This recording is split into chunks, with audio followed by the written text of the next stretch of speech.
स्वागत है आपका फिर से हमारे YouTube चैनल पर। आज हम आपको कक्षा 12 हिंदी में एक और निबंध लेखन बताएंगे। हमने आपको एक निबंध लेखन बता दिया है, एक आज बताएंगे और एक हम कल को बता देंगे आपको। फिर आपको 3 ही तैयार करने हैं। अगर आप और को कहोगे और निबंध लेखन को तो आप कमेंट बॉक्स में लिखकर बता देना, मैं आपको करवा दूंगी।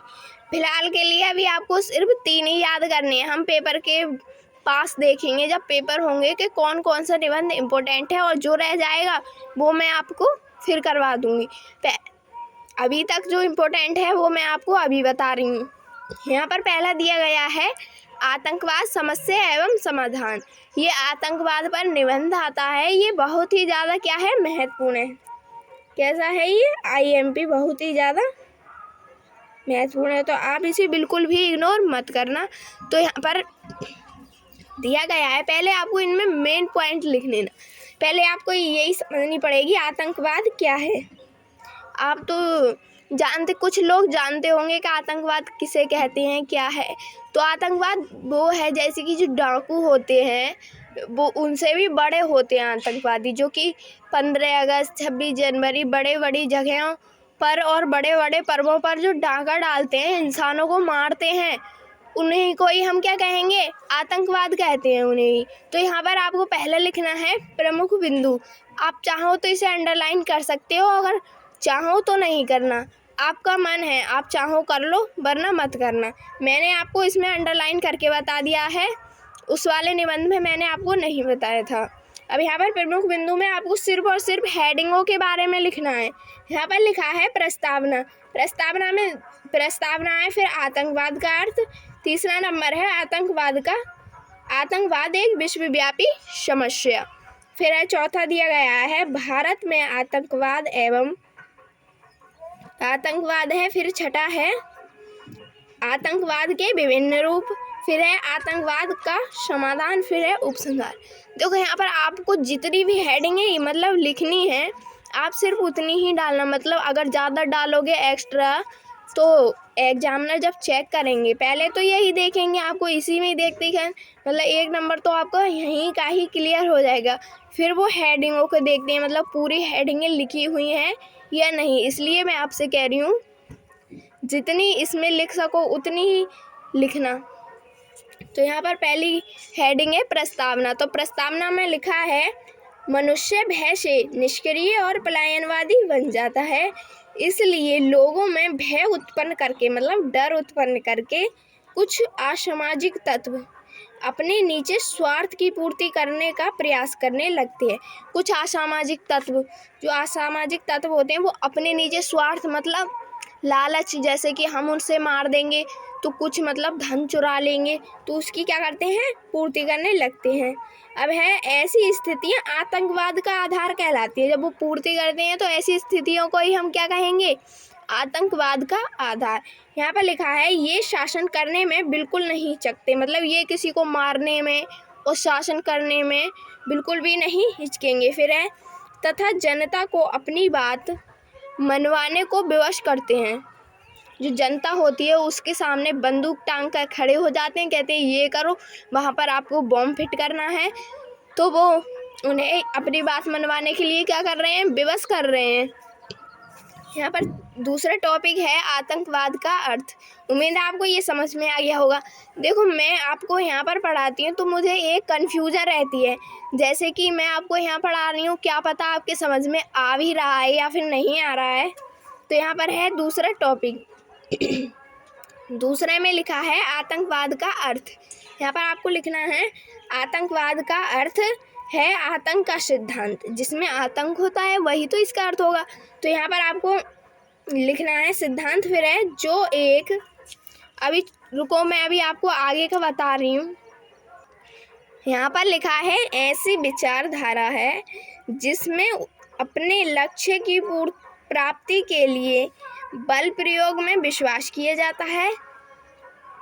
फिर है आतंक मौत त्रास ही इनके लिए सब कुछ होती है। मतलब जो आतंकवाद का अर्थ है, आतंकवाद अपने ही बल पर और लक्ष्य की प्राप्ति के लिए बल का प्रयोग करते हैं, जैसे कि अपनी ताकत से किसी को मार दे के ये देखो हमारी इतनी पावर है, उसके हिसाब से किसी को मारते हैं, उस पर ही विश्वास करते हैं। और मौत त्रास इनके लिए क्या है, सब कुछ है। जैसे कि किसी को मारना, आतंकवादियों के लिए किसी को मारना आम बात है, किसी को भी मार सकते हैं। यहाँ पर है तीसरा हेडिंग है आतंक एक विश्वव्यापी समस्या। आपको इसकी ये जो हेडिंग है, आप चाहो तो पेपर में इसे आप स्केच से लिख सकते हो। अगर आप स्केच से लिखोगे तो और भी अच्छा है, मतलब साफ साफ दिखेगा। फिर है आज लगभग समस्त विश्व में आतंकवाद सक्रिय है, मतलब आतंकवाद एक्टिव है, मतलब सभी में ही है आतंकवाद। फिर है कुछ आतंकवादी गुटों ने तो अपने अंतर्राष्ट्रीय संगठन बना लिए हैं। कुछ आतंकवादी गुट होती हैं जो उसमें चलते हैं ना, एकजुट होकर, मतलब इकट्ठे होकर, उन्हें हम क्या कहेंगे, गुट। उन्होंने क्या कर लिया, अंतर्राष्ट्रीय संगठन बना लिया है। मतलब अंतर्राष्ट्रीय संगठन मतलब अपने ही गुट में एक वो बना लिया है संगठन, मतलब एक दूसरे से कांटेक्ट करने के लिए। फिर है किसी देश द्वारा अन्य देश में आतंकवादी गुटों को समर्थन देने की घटनाएं बढ़ रही हैं। फिर आगे लिखा है इस संसार में जैसा तनावपूर्ण वातावरण बना हुआ है, उस स्थिति में भविष्य में अंतर्राष्ट्रीय आतंक में और तेजी आएगी। क्या आएगी, अंतर्राष्ट्रीय आतंक में और तेजी आएगी। अब आप यहाँ पर अंतर्राष्ट्रीय आतंक समझ रहे होंगे। अंतर्राष्ट्रीय आतंक कहते किसे हैं, जैसे कि कोई मतलब राष्ट्रीय नेता है, जैसे कि मोदी जी हैं, उनके साथ एक रह रहा है, मतलब उनका ही प्रिय वो है, मतलब वफादार नौकर है, और वो ही क्या है, आतंकवादी। तो आतंकवादियों को वो क्या पहुंचाता है, इन्फॉर्मेशन पहुंचाता है कि आज मोदी जी वहाँ जाएंगे तो आप वहाँ जाकर बम सेट कर देना। इसको कहेंगे अंतर्राष्ट्रीय आतंक। अब यहाँ पर है मतलब राष्ट्र के ही साथ वो करना, धोखा देना। फिर अगला टॉपिक है, चौथा है भारत में आतंकवाद। ये हमारे भारत में है। यहाँ पर स्वाधीनता के पश्चात या फिर बाद लिख सकते हो। भारत के विभिन्न भागों में, यहाँ पर भारत के विभिन्न भागों में अनेक आतंकवादी हिंसा फैलाई गई। इन्होंने बड़े बड़े सरकारी अधिकारियों को मौत के घाट उतार दिया। मतलब बहुत ही ज़्यादा क्या फैलाई गई, हिंसा फैलाई गई। इन्होंने क्या किया, बड़े बड़े जो अधिकारी होते हैं जैसे कि IAS नेता लोग, उनको क्या कर दिया, मौत के घाट उतार दिया। फिर है कश्मीर घाट में भी पाकिस्तानी तत्वों द्वारा प्रेरित आतंकवादी, मतलब पाकिस्तानी से प्रेरित मतलब उससे ही संबंधित आतंकवादी प्रायः राष्ट्रीय पर्वों 15 अगस्त, आपको ये ब्लैक पेन से लिखना है कि ये अलग ही दिखे, 15 अगस्त, 26 जनवरी, 2 अक्टूबर आदि पर भयंकर हत्याकांड कर अपने अस्तित्व की घोषणा करते हैं। उन पर क्या करते हैं, मार कर, लोगों को मार कर फिर क्या करते हैं, अपने अस्तित्व की, हाँ हम आतंकवादी हैं, क्या करते हैं, घोषणा, अनाउंसमेंट करते हैं। फिर है आए दिन निर्दोष लोगों की हत्याएं की जा रही हैं। आए दिन प्रतिदिन क्या हो रहा है, लोगों की हत्याएं। फिर है तथा उन्हें तंग किया जा रहा है, उन्हें परेशान किया जा रहा है, जिससे वे अपने घर, कारखाने और दुकानें छोड़कर भाग जाएं। समाचार पत्रों में दिन प्रतिदिन आतंकित घटनाओं की खबर आती रहती है। जो हैं अखबार, उनमें क्या आ रही है, दिन प्रतिदिन का, आज वहाँ हत्याकांड हो गया, आज और कहीं हो गया, इसकी क्या आ रही हैं, खबरें आ रही हैं। अब अगला है आतंकवाद के विविध रूप। यहाँ पर विभिन्न नहीं है, आपके यहाँ पर विविध ही लिखा है। आतंकवाद के विविध रूप, ये कौन सी हेडिंग है हमारी, 5वीं। देखो आपको इसमें ज़्यादा लंबा नहीं लिखना है, सिर्फ और सिर्फ मतलब पेपर में जब आपसे मांगते हैं तो उसमें शब्द सीमा पहले से ही लिखी हुई होती है। निबंध लिखना होता है 150 से आप 200 तक कर सकते हो अक्षर, और ज़्यादा नहीं कर सकते, क्योंकि उसमें पहले से ही पता है कि पेपर में टाइम कम मिलता है, इस वजह से जल्दी जल्दी लिखना पड़ता है। और निबंध तो वैसे भी बड़ा होता है, इसलिए उन्होंने पहले से ही सेलेक्टेड कर दिया है, तो आपको ज़्यादा बड़ा नहीं लिखना है। यहाँ पर इसकी थ्योरी में लिखा है, भारत के आतंकवादी गतिविधि निरोधक कानून 1985 में आतंकवाद पर विस्तार से विचार किया गया है। फिर है और आतंकवाद को 3 भागों में बांटा गया है, जैसे कि समाज के लिए वर्ग विशेष को अन्य वर्गों से अलग थलग करने और समाज के विभिन्न वर्गों के बीच व्याप्त आपसी सौहार्द को ख़त्म करने के लिए। अब आगे लिखा है यहाँ पर मैंने आपको इतना ही बताया, मतलब अगर मैं आपको ज़्यादा बताती तो ये बड़ा हो जाता है, इस वजह से मैंने आपको इतना ही बताया। अब हम चलते हैं अगले टॉपिक पर। अगला टॉपिक क्या है? यहाँ पर अगला टॉपिक है, देखो आपको अगला टॉपिक देखने से पहले आपको जो आतंकवाद का अर्थ है जो मैंने आपको बताया, आप उसके नीचे ये दोहा ज़रूर लिख लेना। देखो मैंने ये जब लिखा तो मुझे ये ना दोहा बाद में मिला, इस वजह से मैंने आपको यहाँ लिख दिया है, लेकिन आपको ये लिखना है आतंकवाद का अर्थ है उसके नीचे, क्योंकि आप पेपर में जब दोहा लिखोगे ब्लैक पेन से अच्छी राइटिंग में तो आपको नंबर अच्छे मिलेंगे। तो यहाँ पर लिखना है, आपको लिखना है आतंकवाद के अर्थ के नीचे ही। यहाँ पर लिखना है, कौन कहता है कि मौत को अंजाम होना चाहिए? फिर है, जिंदगी को जिंदगी का पैगाम होना चाहिए। ये आपको ज़रूरी याद कर लेना है और आतंकवाद का अर्थ है उसके नीचे ही लिखना है। फिर आगे लिखना है, छठा हेडिंग है यहाँ पर है आतंकवाद का समाधान, फिर इसके बाद आएगा उपसंहार, फिर आपका ये हो जाएगा ख़त्म, मतलब निबंध लेखन क्या हो जाएगा, समाप्त। फिर आगे लिखा है, भारत में उच्च स्थिति तक पहुँचे आतंकवाद के समाधान पर संपूर्ण देश के विचारकों और चिंतकों ने अनेक सुझाव दिए।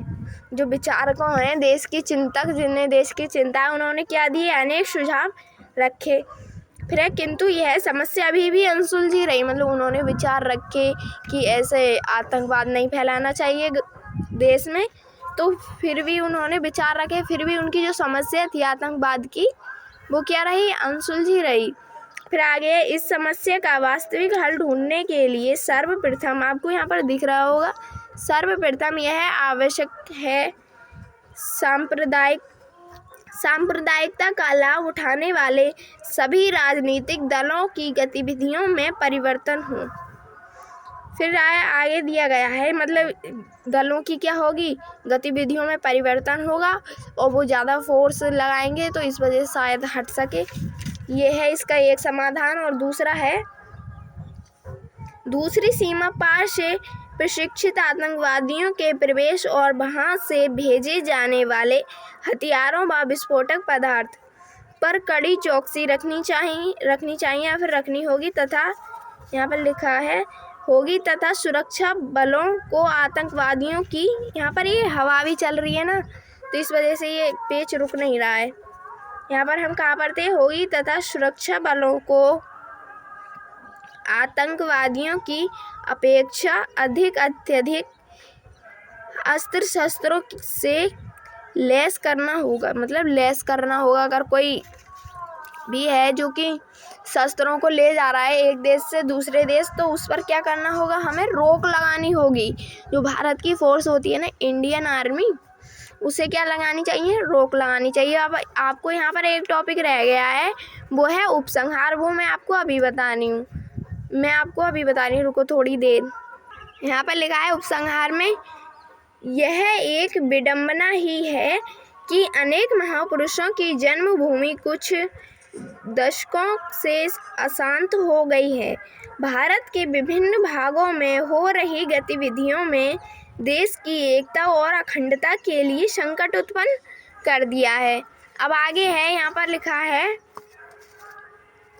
दिया है, फिर है, यदि भारत ने आतंकवाद के विरोध में कोई कानून नहीं बनाया तो दूसरी सरकार ने यह कह दिया कि आतंकवाद को समाप्त करने की गारंटी नहीं है, मतलब अभी भी आतंकवाद को समाप्त नहीं करने की कोई वो गारंटी नहीं है। फिर है, आतंकवाद का पूर्णता से अंकुश लगाने वाली सरकार अपने प्रशासनिक तंत्र को बदलने पर विचार करें, तभी इस समस्या का क्या होगा, समाधान निकल पाएगा। जैसे कि कोई सरकार है, जैसे कि अब किसकी सरकार चल रही है, मोदी जी की और योगी जी की, अगर इसमें आतंकवाद बढ़ रहा है तो उसे रोकने के लिए क्या होगा, इन्हें अपने नए से नए कानून बनाने पड़ेंगे आतंकवाद को रोकने के लिए, पूर्ण रूप से बंद करने के लिए। और अपनी जो उन्होंने योजना चलाई है उन्हें क्या होगा, बदलना पड़ेगा, तभी जाकर क्या होगा, आतंकवाद समाप्त हो पाएगा। उम्मीद है आपको ये समझ में आ गया। देखो यहाँ पर आप राइटिंग पर मैटर मत करना, क्योंकि ये राइटिंग 12th क्लास की है किसी बच्चे की, तो मैंने आपको इसमें लिखकर बता दी है, और बाकी जो पहले लिखा है वो मैंने ही लिखा है। ये वाला जो है आपको उम्मीद है ये समझ में आ गया होगा। अगर अच्छी लगे हमारी वीडियो तो प्लीज़ हमारे चैनल को लाइक और सब्सक्राइब ज़रूर कर देना। देखो ये आपके पेपर में कितने नंबर में आता है, 9 नंबर में आता है, तो आपके 9 नंबर क्लियर हो सकते हैं अगर ये आ गया तो सिर्फ एक ही निबंध से। तो ठीक है, अगर अच्छा लगे तो प्लीज़ लाइक और सब्सक्राइब ज़रूर कर देना, और वीडियो को पूरा देखने के लिए थैंक यू।